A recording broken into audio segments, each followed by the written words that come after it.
Si nosotros evaluamos el principio de economía, lo que nos interesa determinar es si los servicios, los productos se brindaron a un menor costo sin estar comprometiendo la calidad de los mismos. Una característica importante de estos principios es que los podemos evaluar de una forma combinada o bien de una forma independiente. La norma nos dice de que cuando nosotros iniciamos a realizar auditorías de desempeño no tenemos que ser tan ambiciosos y podemos empezar a evaluar un solo principio. Conforme se vaya adquiriendo esa expertise, se puede ir combinando los principios para poder generar pues, más recomendaciones y poder brindar mayor valor agregado. Junto con estos tres principios existen tres enfoques. La auditoría de desempeño va a evaluar cada uno de estos principios que acabamos de ver a través de distintos enfoques. El enfoque en sí lo que va a determinar es la naturaleza de la investigación que vamos a realizar.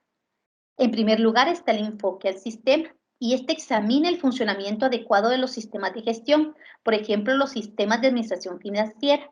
Y si dentro de este sistema existiera algún sistema de información, también lo evaluamos. Sin embargo, es importante que ustedes conozcan que cuando evaluamos bajo el enfoque del sistema, es ese sistema de gestión, más no directamente al de información o sistema informático, ¿verdad?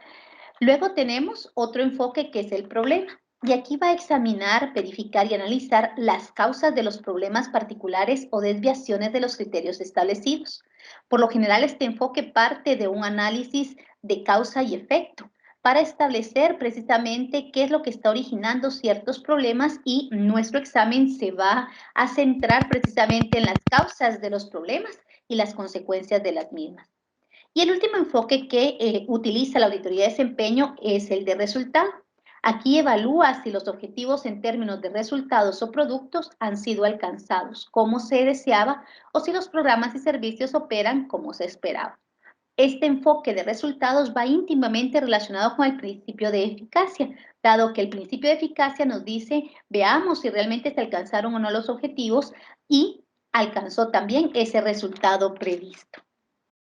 Después de que ya conocieron ustedes cuál es el objetivo general de la auditoría de desempeño, los principios y los enfoques que debo observar durante la evaluación, es necesario que veamos cada uno de los requerimientos generales para la auditoría de desempeño. El primer requerimiento que encontramos es precisamente el de independencia y ética. Acá nos dice que el auditor de desempeño debe cumplir con las directrices brindadas institucionalmente con relación a la independencia y ética. En el caso de Contraloría General de Cuentas, contamos con nuestro código de ética y acá se encuentran establecidos esos principios y valores. Además nos dice que al hablar de independencia debemos de considerar que existen dos tipos de independencia, la de facto y la de apariencia. La de facto es aquella que permite al auditor desarrollar sus actividades de una forma íntegra, objetiva, aplicando su juicio profesional y el escepticismo profesional.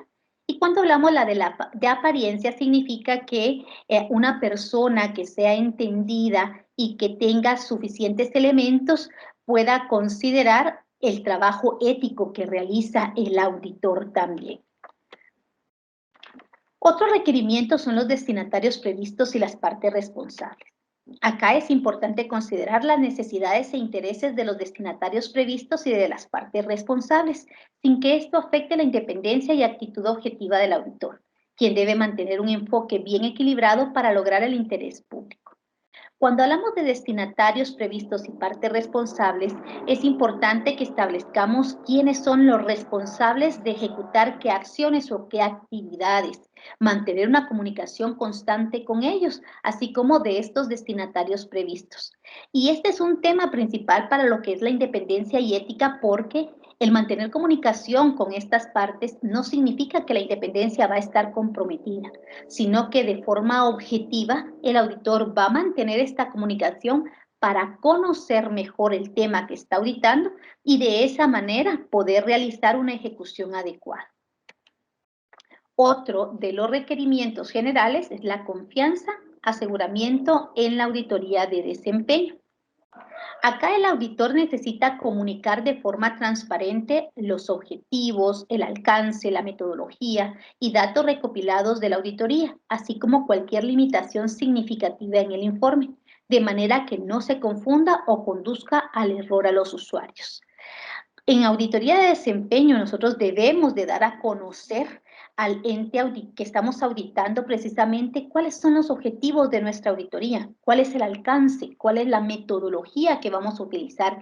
Incluso llegamos a darles a conocer hasta los criterios por medio de los cuales se les va a evaluar. Entonces, de esta manera, nosotros estamos actuando de una forma independiente y transparente y generamos confianza también dentro de la entidad auditada. Y de esa manera aseguramos que la auditoría de desempeño pues, presente los resultados de acuerdo a la situación que se encuentra. Otro de los requerimientos que nos dice también las normas son los objetivos de auditoría. Aquel auditor debe articular los objetivos de la auditoría de forma suficientemente detallado para ser claros sobre las preguntas que serán respondidas y para permitir un desarrollo lógico del diseño de la auditoría. Fíjense de que en la auditoría de desempeño nosotros sabemos de que existen objetivos, ¿verdad? Tanto generales como específicos. Sin embargo, estos objetivos deben de estar redactados de manera de enunciado interrogativo. Quiere decir de que vamos a transformar esos objetivos como preguntas y nuestra actividad lo que nos va a permitir es dar respuesta precisamente a esas preguntas. Algo importante acá son los criterios de auditoría. Y nos dice que contar con criterios de auditoría adecuados para asegurar la calidad de una auditoría de desempeño, particularmente tomando en cuenta que en muchos casos clarificar y desarrollar estos criterios de auditoría podrían ser parte del valor agregado por la auditoría de desempeño. Acá debemos comprender que un criterio desde el punto de vista de la auditoría de desempeño es un parámetro de medición, no es un criterio para establecer si se cumplió o no aquello que esté establecido. Entonces, algo importante es ese contexto, ¿verdad?, que se le da a los criterios en la auditoría de desempeño. Nosotros no vamos a limitarnos solamente a ver si se cumplió o no aquello que estaba previsto, sino que vamos a establecer, nos va a servir como parámetro de medición para establecer en qué medida se ha logrado alcanzar o qué es lo que se ha dejado de realizar para poder alcanzar esas metas y esos objetivos. Y lograr así la eficiencia, la eficacia o la economía, dependiendo el enfoque y el principio que estemos evaluando también.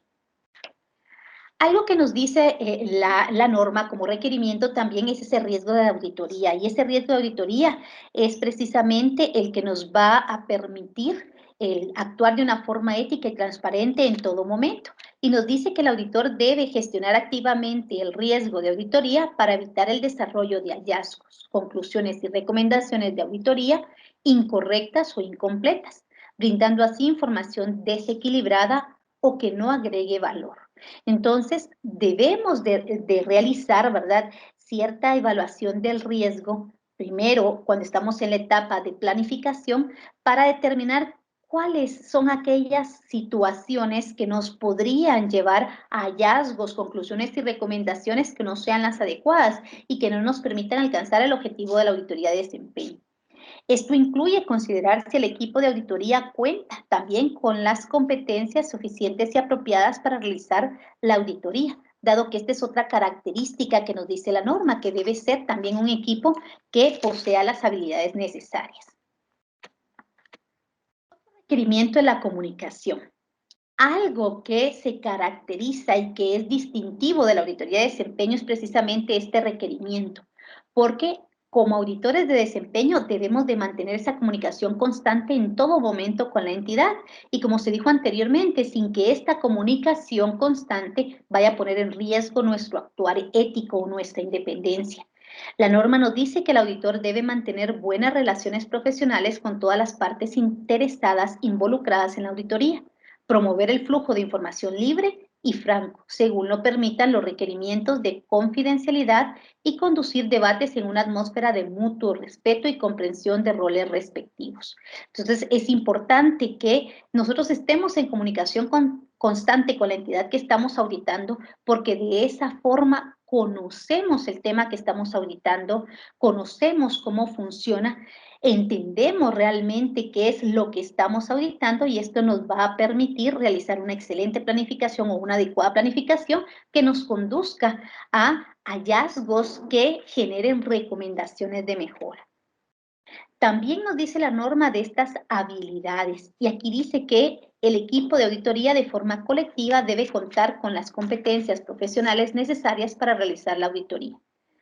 Acá, cuando hablamos de habilidades, son estos conocimientos sobre auditoría gubernamental de desempeño, sobre diseño de investigación, métodos y técnicas para recopilar datos, esas también habilidades de comunicación, de liderazgo que se tengan inmersas dentro de este requerimiento. Esto es para que ustedes también lo consideren.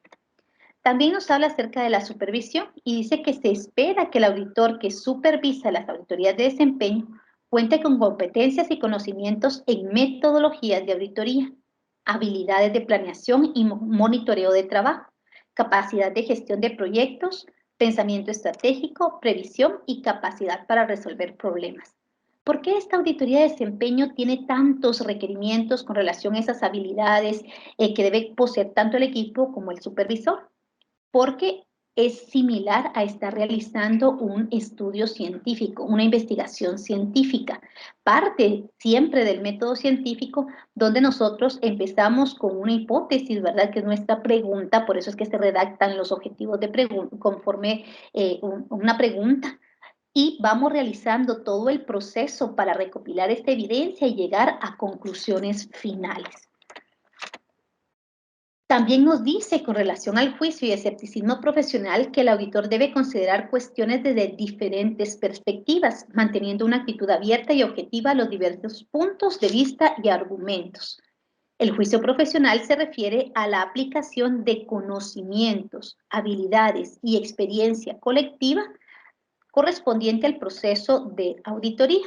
Y cuando hablamos de escepticismo, lo que implica es guardar una distancia profesional de la entidad auditada y mantenerse alerta con una actitud inquisitiva al evaluar la evidencia. Entonces, decíamos antes de que es importante la comunicación, sin embargo, el auditor en todo momento mantiene su juicio y escepticismo profesional porque también debemos de estar alertas ante cualquier situación que no corresponda o que nos pueda dar algún indicio de alguna situación que no es la adecuada. También nos habla del comportamiento profesional y parte también de este módulo que estamos desarrollando de ética y auditoría de desempeño. Fíjense de que está establecido dentro de la misma norma. Nos dice que ese comportamiento profesional debe de tener ciertas características. Dice que se debe aplicar elevadas normas profesionales en la realización del trabajo de manera competente y con imparcialidad. No llevar a cabo las tareas respecto a las que no cuente con competencias. No ser partícipe de un comportamiento que pueda desacreditar a la institución a la que pertenece y cumplir con los principios y requerimientos éticos. ¿Dónde están estos principios y requerimientos éticos normados? Precisamente está en el código de ética de cada una de las entidades. Y también el último de los requerimientos es la innovación. Acá nos dice la norma que el auditor de desempeño se caracteriza precisamente por esa creatividad e innovación que posee, porque este tipo de auditoría no nos va a restringir absolutamente nada, sino que las herramientas, los métodos que utilicemos, las formas de comunicarnos, esto es algo innovador que nos permite realizar la norma. Y nos dice que al ser creativo, flexible y ingenioso, el auditor estará en una mejor posición para identificar oportunidades para desarrollar enfoques de auditoría innovadores, para compilar, interpretar y analizar información. Muy bien, entonces vimos a manera general todos aquellos requerimientos que estaban relacionados con lo que es la ética y la auditoría de desempeño. Ustedes pudieron leer estos párrafos dentro del contenido del módulo que se está trabajando. Ahora veamos un poquito y conozcamos acerca del proceso de la auditoría. El proceso de auditoría de desempeño consta de 4 etapas. La primera es la planeación, la segunda realización, la tercera es la elaboración de informe Y la cuarta es el seguimiento. Cuando hablamos de planeación, en este diagrama voy a resumir todo lo que implica la planeación. La planeación se divide en lo que es la planificación estratégica y el diseño de la auditoría o planificación como tal. Cuando hablamos de planificación estratégica, es precisamente la primera columna que ustedes ven de color verde. Esta nos sirve para la selección del tema de auditoría. Algo importante que ustedes tienen que conocer es que cuando realizamos auditoría de desempeño, esta no se realiza a una entidad, sino que se realiza a un tema. Pero este tema tiene que cumplir con ciertas características. Primero nos dice de que debe ser relevante, de que yo ya tuve que evaluar el riesgo que implica, si es materialmente importante, si puedo generar algún impacto, si es auditable y también esas capacidades que debe contar el equipo que lo realice. Cuando ya se siguieron todos estos criterios o ya se evaluaron y se seleccionó un tema que cumpla con ellos, ya pasamos realmente a lo que es la etapa de diseño de la auditoría.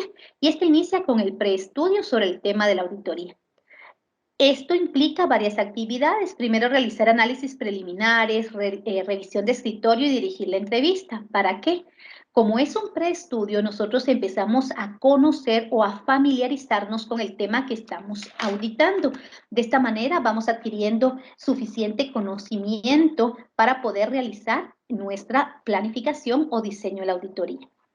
Posterior a adquirir este conocimiento o realizar este preestudio, ya vamos a diseñar la auditoría como tal e inicia con lo que es la comprensión del tema. ¿Cómo voy a comprender el tema? Pues analizando las partes interesadas, evaluando los riesgos, revisión de escritorio, ¿verdad? Dirigiendo entrevistas, análisis FODA, análisis DBR, todo aquello que me permita hacer un diagnóstico, familiarizarme con el tema, conocer mejor el tema. De esa manera yo voy a poder abarcar todos esos aspectos dentro del diseño de la auditoría. Cuando ya comprendemos bien el tema, ya conocemos el tema, hicimos un diagnóstico, sabemos cómo funciona, sabemos cuál es la situación actual, ya podemos establecer cuál va a ser ese principio y ese enfoque de la auditoría. Acá el enfoque de la auditoría determinamos de qué puede ser el problema, resultado, orientado al sistema o la combinación de los tres y también a un principio que se elige con relación a esa comprensión del tema. Y el principio vimos que podía ser de eficiencia, eficacia o economía. Cuando ya determinamos cuál es el enfoque y cuál es el principio que vamos a auditar, o principios o enfoques también, porque la norma nos permite combinarlos, vamos a determinar el objetivo y el alcance de la auditoría. Al determinar este objetivo y alcance de la auditoría, podemos ya formular nuestras preguntas de auditoría, que como lo indiqué anteriormente, es este objetivo general transformado de manera de enunciado interrogativo que corresponde a la pregunta general y también los objetivos específicos al redactarlos de forma de enunciado interrogativo van a ser pues las subpreguntas de auditoría. Y también el alcance de la auditoría, vamos a establecer el periodo, qué unidades administrativas vamos a evaluar, vamos a decir qué es lo que que contiene el objetivo como tal. Cuando ya tenemos establecidas nuestras preguntas y ya establecimos también el alcance, tenemos que seleccionar esos criterios de auditoría, es decir, esos parámetros que me van a permitir recopilar esa evidencia necesaria para llegar a conclusiones finales. Con esta información, yo puedo diseñar mi matriz de diseño de auditoría o mi matriz de planeamiento, que básicamente consta de las columnas que ustedes ven en la parte de abajo. Primero decimos cuál es el criterio, qué información requerimos, cuál es esa fuente de información también. Vamos a indicar dentro de esta matriz cómo vamos a recopilar los datos, cómo los vamos a analizar. Indicamos qué limitaciones tenemos con relación a precisamente la obtención de esta información y por último, ¿qué me va a permitir decir el análisis? Con base a esta composición de la matriz de diseño de auditoría o matriz de planeamiento, podemos desarrollar las herramientas o instrumentos de recolección de datos y podemos probar las mismas y realizar ciertas revisiones. Todo este proceso tiene como producto final el plan de auditoría junto con los programas de auditoría. Entonces, todo el proceso que ustedes ven en la pantalla finaliza con el programa de auditoría, Y de esa manera podemos ya tener el diseño de la auditoría como tal para poder ejecutar. De esta manera termina la primera fase, que es la planeación, y vamos a ver ahora la segunda, que es la de realización. Para la obtención de evidencia, acá es importante, como lo platicamos antes, este actuar ético, independiente, objetivo y transparente de los auditores, porque durante todo el proceso de ejecución, el equipo de auditoría obtendrá evidencia suficiente y apropiada para establecer hallazgos y formular conclusiones en respuesta a los objetivos y preguntas anteriormente establecidos, con el objetivo de emitir recomendaciones. Había cierta duda con relación a las auditorías de desempeño y se decía en un inicio de que solamente lo que se generaban eran recomendaciones. Sin embargo, nosotros sabemos de que no puede haber una recomendación si no hay un hallazgo. Entonces, si ustedes se dan cuenta, primero partimos del hallazgo y estos hallazgos nos van a permitir formular estas recomendaciones y al final, pues, concluir y dar respuesta a mi objetivo y pregunta. Existen diversos métodos y técnicos para la obtención de evidencia y es por medio de la aplicación de ellos donde hacemos objetivo y transparente nuestro trabajo. Algunos tipos de elemento probatorio puede ser una prueba física y los métodos que usualmente utilizamos es la observación directa o la inspección de objetos. Ahora bien, si el elemento probatorio es de testimonio, podemos utilizar como método de recopilación de datos entrevistas, cuestionarios, grupo meta, grupo de referencia. Ahora, si el elemento probatorio es documental, podemos utilizar como métodos el examen de archivos, el examen de documentos, investigación documental, la explotación de estadísticas, explotación de bases de datos existentes. Y también puede ser como elemento probatorio una prueba analítica. Y estas son elaboradas por el auditor a partir de diferentes tipos de datos. Recuerden que la norma nos dice de que debemos de ser innovadores y es por medio de estas pruebas donde podemos diseñar todas las herramientas o cualquier tipo de herramienta que nos vaya a facilitar obtener esa evidencia. Y también el auditor puede utilizar cualquier método de recopilación de datos anteriormente indicados o varios métodos combinados. Todo va a depender de lo que hayamos establecido en la matriz de planeamiento. Con toda esta información que nosotros recopilamos o esta evidencia, nosotros sabemos que es un cúmulo de información el que logramos recopilar. Sin embargo, debemos de valorar la evidencia que nosotros logramos determinar. Y vamos a evaluarla por medio de dos términos. Primero, si es suficiente en cantidad o mejor dicho, y apropiada en calidad. Cuando hablamos de que la evidencia es suficiente en cantidad, esta es una medida de la cantidad de evidencia de auditoría empleada para apoyar los hallazgos y conclusiones de auditoría. Quiere decir que aquí evaluamos si tenemos suficiente evidencia, es decir, cantidad de pruebas para documentar y soportar esos hallazgos y esas conclusiones de auditoría. Y por último, tenemos que la evidencia va a ser apropiada en calidad porque la evidencia debe convencer a una persona conocedora acerca de que los hallazgos de auditoría son razonables.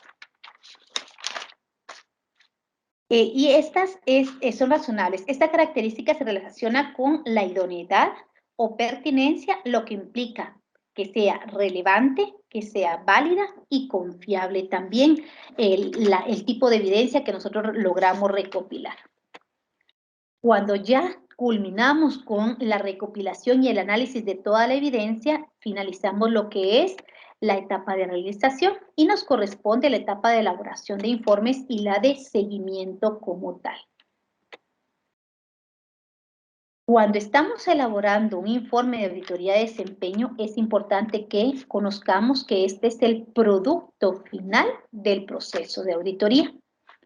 Una auditoría de desempeño bien diseñada, es decir, desde la planificación y bien puesta en práctica por medio de la ejecución, nos permite elaborar un informe de auditoría de desempeño de calidad. El trabajo de redacción del informe debe verse como un proceso continuo que consiste en formular, probar y revisar las ideas sobre el tema. Algo importante con relación al informe de auditoría es que Todos los elementos que lo conforman ya se lo hemos dado a conocer, la mayor parte de ellos, a la entidad que estamos auditando. ¿Por qué? Porque damos a conocer cuáles son nuestros objetivos, el alcance, cuál es la metodología, incluso se tiene que dimos a conocer los hallazgos, las recomendaciones que son muy importantes, también las conclusiones. Entonces, de manera general, aproximadamente en un 70% de forma individual conoce el auditado nuestro informe de auditoría, y la norma nos dice que es parte de estos requerimientos también de la comunicación que tenemos que mantener. De esa manera vamos demostrando que nuestro trabajo es transparente, que aplicamos lo que es el escepticismo y el juicio profesional, que se hizo el trabajo de una forma íntegra también. El informe de auditoría debe presentar los principales hallazgos y conclusiones de manera clara y objetiva. Debe permitir al lector comprender el trabajo realizado, así como la forma de proceder y las motivaciones que sustentan a estos esfuerzos. Y debe formular recomendaciones prácticas. Acá algo importante cuando hablamos de que debe permitir al lector comprender el trabajo realizado. En el informe plasmamos todo lo que realizamos, las situaciones encontradas como tal, y algo importante es que estas situaciones encontradas no precisamente pueden ser deficiencias. En la auditoría de desempeño nos dice de que nosotros podemos presentar aquellas situaciones que sean adecuadas o que estén superando esos criterios que estamos evaluando, también para reconocer el trabajo realizado en la gestión por parte de las entidades. Nos dice que este informe de auditoría debe de tener ciertas características o cumplir con ciertas características. En primer lugar, nos dice que sea integral. Y esto quiere decir que se debe incluir toda la información y argumentos necesarios para abordar los objetivos de auditoría y las preguntas de auditoría, y que estén suficientemente detallados para favorecer la comprensión del asunto en cuestión, así como de los hallazgos y conclusiones de auditoría.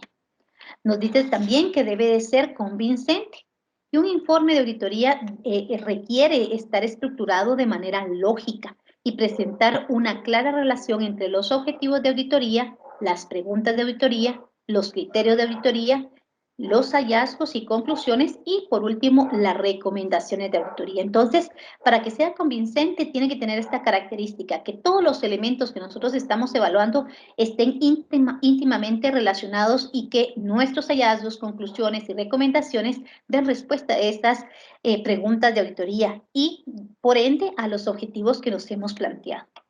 También nos dice que debe ser oportuno. Y esto se refiere a que el informe necesita ser emitido en tiempo, con la finalidad de poner a disposición la información para que sea empleada por la dirección, el gobierno, el legislativo y cualquier otra parte interesada. Fíjense de que hablamos de que el objetivo principal, ¿verdad?, de la auditoría de desempeño es generar esas recomendaciones de mejora. Y si nosotros presentamos 2, 3 años después un informe de auditoría, esas recomendaciones ya no van a ser oportunas, ya carece de esta característica que nos pide, porque podría ser de que el proceso o la actividad que estamos evaluando ya no se esté ejecutando como tal. También nos dice que debe ser amigable al lector. Y nos dice que esta es la medida, en la medida en lo que lo permite el asunto en cuestión, debemos emplear un lenguaje sencillo, por lo que el auditor necesita utilizar pues ilustraciones, puede utilizar esquemas. También es importante que el informe de auditoría no sea extenso, para que el lector no vaya a perder esa relación de todos los elementos que estamos presentando. Y por último nos dice que sea equilibrado, y precisamente esta característica de que el informe esté equilibrado es lo que les mencionaba anteriormente, que debe presentar la situación encontrada, sea esta situación encontrada que supera el criterio que yo estoy evaluando, porque lo hace muy bien la entidad y me puede servir para referencia para otras entidades como una buena práctica también. Y aquello que sí tenga cierta eficiencia, pues vamos a presentar cuál es el hallazgo, vamos a describir ese hallazgo con todos los componentes o atributos del hallazgo, para determinar cuál es el problema o cuál es la situación que se encontró, mejor dicho, y cuál es la causa, cuál es el efecto y esa recomendación con la cual nosotros esperamos subsanar esa situación encontrada. Entonces, estas 5 características debemos de observar al momento de elaborar un informe de auditoría de desempeño. Y llegamos así a lo que es la recomendación de mejora. Fíjense que esta recomendación de mejora, el auditor debe aportar recomendaciones constructivas que puedan contribuir de manera considerable a abordar las debilidades o deficiencias a problemas identificados por la auditoría. ¿Cómo identificamos estos problemas? Pues es precisamente con esos parámetros de medición que son nuestros criterios, que al final, identificados nuestros criterios y evaluados, nos van a decir esas debilidades o esas deficiencias que nosotros pudimos detectar. También las recomendaciones deben estar bien fundamentadas y deben añadir valor. Y por último, deben ser redactadas de tal forma que evite obviedades o que invierta las conclusiones de auditoría y no deban inmiscuirse en la responsabilidad de la administración. La norma nos dice de que estas recomendaciones las debemos de comunicar a la entidad que estamos auditando. ¿Para qué? Para que ellos se pronuncien y nos indiquen si son viables o no, porque recordemos que ellos son los expertos en el tema que estamos auditando. Entonces, puede ser que nosotros como fiscalizadores establecemos ciertas recomendaciones, sin embargo, no son viables. Entonces, nuestro informe ya no agregaría ese valor que nos dice la norma. Por eso es importante esa comunicación y esa retroalimentación por parte de la entidad que estamos auditando con relación a las recomendaciones de mejora. Luego, por último, está lo que significa el seguimiento. Este se refiere a la examinación de los auditores de las acciones correctivas adoptadas por la entidad auditada u otra parte responsable, con base en los resultados de las auditorías de desempeño. Si se dan cuenta, esto es posterior a que ya emitimos el informe de auditoría, ya presentamos las recomendaciones que son viables, entonces la norma nos dice que hagamos una examinación de esas acciones correctivas implementadas por la entidad a la cual le brindamos nosotros las recomendaciones en un momento oportuno. También es una actividad independiente que aumenta el valor del proceso de auditoría mediante el fortalecimiento del impacto de la auditoría y la definición de las bases para mejorar un posible trabajo de auditoría futuro. Y este seguimiento no se limita a la implementación de las recomendaciones, pero se enfoca en si la entidad auditada ha abordado adecuadamente los problemas y remediado las condiciones subyacentes tras un periodo razonable de tiempo. Entonces, de forma general y de una forma rápida, pudimos observar todo lo que contiene la ISAI.GT 300 y la ISAI.GT 3000 y también cómo se relaciona con la ética, este tipo de auditoría como tal. Entonces, vamos a tener ahorita un espacio para que ustedes puedan realizar las preguntas que consideren pertinentes. Entonces, por favor, los escucho. Si me hace favor, licenciado Ramiro, también para ir presentando si hay preguntas en el chat, por favor.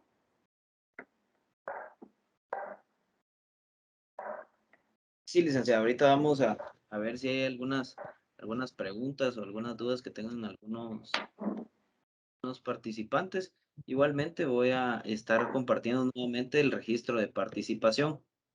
Y posteriormente voy a compartirles también el registro de evaluación del evento. Es importante que nos puedan dar a conocer sus sugerencias y opiniones acerca del evento. Vamos a ver, licenciada, vamos a dar un tiempo prudencial si hay algunas preguntas, ¿le parece? Muy bien, gracias, licenciado, excelente.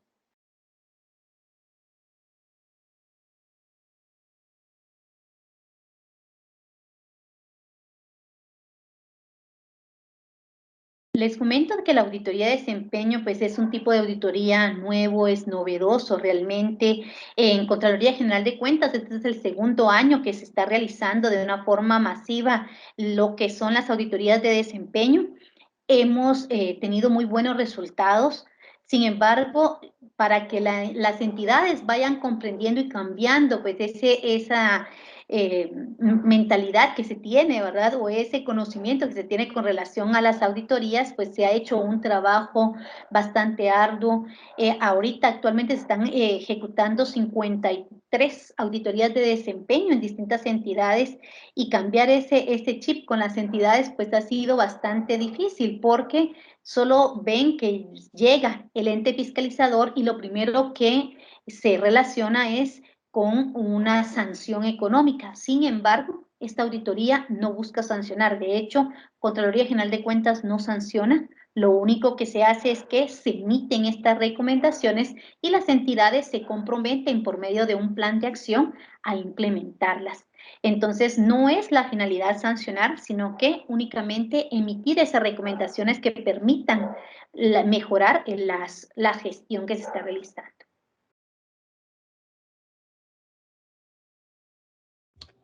Muy bien, excelente, muchas gracias, licenciada, y por la explicación. Dice, tenemos la participación de una persona, dice Edgar Ordóñez. ¿Cuál es el porcentaje de eficiencia y eficacia de los hallazgos presentados? Pregunta.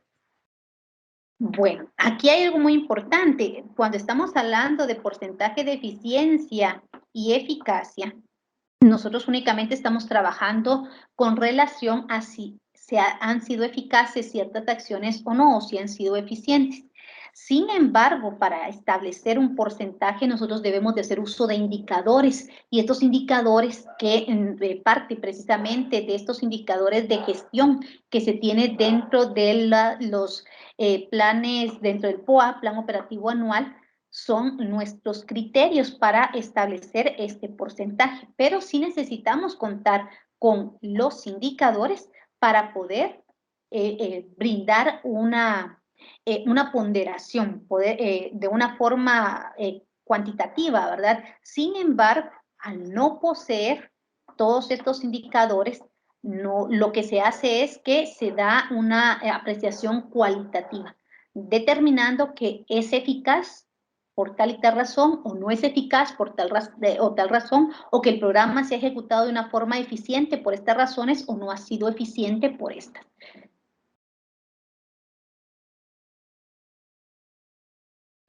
Muchas gracias, licenciada. Pues por el momento, esta sería la pregunta que tenemos. Vamos a ver si hay alguna otra. Quiero también hacerles el recordatorio a los participantes que publiqué el formulario de evaluación del evento para que puedan dar a conocer sus opiniones. Muchas gracias. Vamos a ver las intervenciones que tenemos. A ver, los voy a leer. Dice el licenciado Pablo Daniel Escobar y Escobar, dice, ¿en qué momento y quiénes realizan el seguimiento a la auditoría de desempeño? ¿Es el momento de una posterior auditoría o específicamente otra comisión es la encargada de realizar dicho seguimiento? Bueno, gracias, muy amable por su pregunta, licenciado. Realmente este seguimiento se puede realizar de distintas maneras. Puede ser de que, digamos, nosotros trabajamos por medio de direcciones, entonces la dirección da seguimiento para ver si se cumplió o no. Aquí sí hablamos de que si se cumplieron o no estas recomendaciones. Sin embargo, si se nota de que hay alguna recomendación que persiste y que ésta sigue generando algún problema, puede ser de que se emita otro nombramiento con otro equipo para que realice el seguimiento como tal. Pero el seguimiento de las recomendaciones ya no es una auditoría de desempeño, sino que se convierte en auditoría de cumplimiento, porque ellos, la entidad auditada o el ente auditado, ya se había comprometido a implementarlas. Entonces, depende cómo se quiera abordar este seguimiento. Está abierta la metodología, como les indico, puede ser de una forma solo para un checklist para ver si se cumplieron o no, o bien se puede generar otra auditoría. Algo que nos dice también las buenas prácticas a nivel internacional es que no es aconsejable hacer este seguimiento o hacer una auditoría de una forma, digamos, continua. Quiere decir que si nosotros auditamos ahorita un tema, el sujeto de auditoría fue ahorita con relación a un tema, no es bueno decir, bueno, el siguiente semestre yo voy a emitir para que hagan una auditoría a esa recomendación, sino que darles un tiempo prudencial. Lógicamente, estas recomendaciones se deben de cumplir al mediano, al corto y mediano plazo. No vamos a esperar de que la misma sea implementada 2, 3 años después. Muchas gracias, licenciada. Vamos a la siguiente pregunta. Dice, en la norma ISAI GT 300, en el numeral 17, hace mención que los auditores de desempeño deben proporcionar hallazgos basados en evidencia suficiente, a lo cual indica que normalmente no se espera que emitan un dictamen general. Llama la atención que este tipo de auditoría no se realice un dictamen como tal. ¿Esto es así? Pregunta el participante Mario Martínez Jordán. Gracias, muy amable por su pregunta, licenciado. Bueno, realmente, la auditoría de desempeño es realizar una investigación científica. Entonces, nosotros acá, pues no es un dictamen lo que, como tal, el que se presenta, sino que son estas deficiencias, pero estas deficiencias, las que nosotros llamamos comúnmente hallazgos, ¿verdad? Tienen que cumplir con cada uno de estos atributos. Sin embargo, recordemos que estas deficiencias o estos hallazgos se derivan de la evaluación de los criterios. Desde que nosotros estamos planificando la auditoría de desempeño, establecemos qué criterios son nuestros parámetros de medición. Y vuelvo a indicarles, no es de cumplimiento, o sea, nosotros no vamos a ver si se cumplieron o no esos criterios, sino que cómo se han ido alcanzando esas metas, esos objetivos, si realmente se ha abarcado la población objetivo que se tenía previsto. Entonces, por eso dice justo el párrafo 17 de la ley 6.GT300 que estos hallazgos deben de estar basados en evidencia suficiente y apropiada. ¿Por qué?